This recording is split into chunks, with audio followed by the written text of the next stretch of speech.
for 13 years, you didn't just deny it, you brazenly and defiantly denied everything you just admitted just now. So why now admit it? That's the best question. It's the most logical question. I don't know that I have a great answer. I will start my answer by saying that this is too late.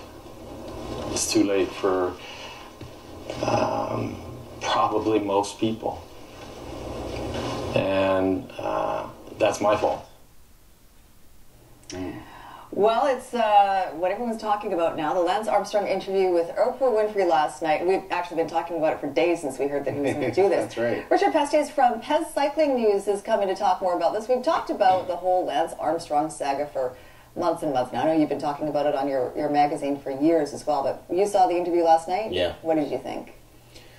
It was a little bit like a train wreck. I part of me didn't want to watch for what I thought might come out of it, and I couldn't look away. And what did you think was going to come out of it? Why didn't you want to watch? Well, for me, it was seeing how much I could believe of what he was going to say. You know, has been lying to people for years, and he's fantastic at pulling that stuff off. So I was fully expecting him to do what I think he did, which was set up the stage to improve his own outlook in the future. So I wanted to see how he was going to handle that, and whether I would believe any of it. Yeah. Then at the end of it, the problem was I don't know what to believe. I don't know if I can believe it. Did your opinion change of him after the interview?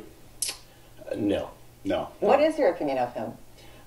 I'm certainly not the biggest Lance fan, and I think it's too bad. I think I'd fall in the same category as so many cyclists, guys who really love the sport and have been following the sport for such a long time. We watched Lance come along in the early days, and he was, there's no question, he was one of the best things that cycling has seen. He's probably more than any single rider responsible for growing the sport to levels of publicity and awareness that we never had.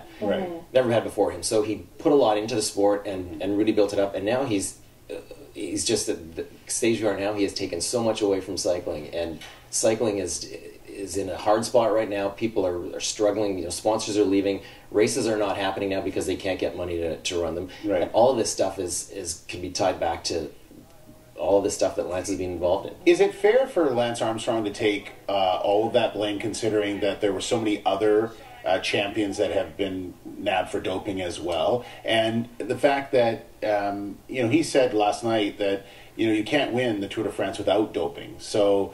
Or you couldn't at that time. You couldn't at that time, that particular time. Everyone was doing it. He was just, it's part of the process. It's how you win. Yeah. What do you say to that? Is it fair? I don't know. I think whether it's fair or not is everyone's got to make up their own mind on that thing. I think that Lance has drawn a lot more attention to himself. As Oprah said last night, something about this magnifying glass, that because you're such a big celebrity, everything you do is magnified and intensified. And Lance was, he never shied away from the publicity or the spotlight or the controversy.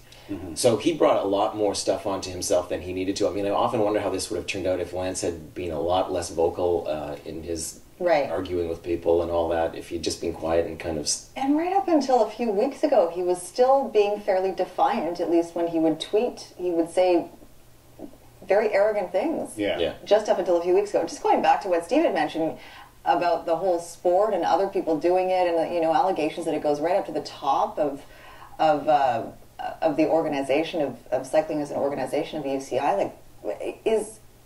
Is this sport going to clean itself up, or has it, or what kind of steps have been taken? Do they need to bring in an independent body to run the league, run the cycling league? Well, this is one of the biggest. This may be the bigger issue, and bigger than Lance, is that there's no accountability. The guys who are running the UCI, the guys who are essentially running professional cycling, there's no one. They're not accountable to anybody. Right. So it's not dissimilar from the Olympic Committee, where those guys run their own business, and it's a business, and that's how these guys make money. And so and there's a lot of money involved, so they're doing their own thing, and that's part of the problem. I think we've got some guys up at the top there that need to be replaced. What do you think is next for Lance Armstrong?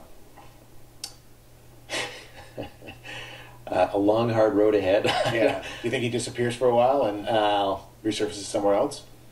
I think that would be a good strategy for him to do that. I don't, this is the thing about people's memories, is they are not very long. And we've seen, I wrote a story about this the other day where people, and especially I think in the United States, love to see a hero. They love to see him fall and hit the ground, hit the bottom, and then they love to see him rise up again and become even more popular than he was before. True. And you look at all the Tiger Woods, Michael Vick, Kobe Bryant. Exactly. Bill Clinton got the massive standing ovation the other night at the Golden Globes. Yeah, Bill Clinton's a great man. So I think we'll see Lance back. I'm not sure in what form, but all right. All right. Well, you know what? Steve and I were talking about it this morning. We still love to watch the Tour de France, no matter what. Yeah. Knowing it's such a great race, and knowing what we know, it's still I'm going to watch it this year because I love the scenery and I love the race. That's the thing. The Tour de France is bigger than Lance, and pro cycling is bigger than Lance, and unfortunately, right now his situation is casting a horrible pall over the whole thing. Yeah. The sooner we can get him out of the picture, the sooner pro cycling can start to focus on the positive things about it. And Ryder Hesjedal and stuff like that. Guys that are doing it right. Thank you so much. And your website is pezcyclingnews.com. Okay. All right. Good stuff. Thanks. Good to see you. Okay, Mark. All right. Sounds good. Thanks.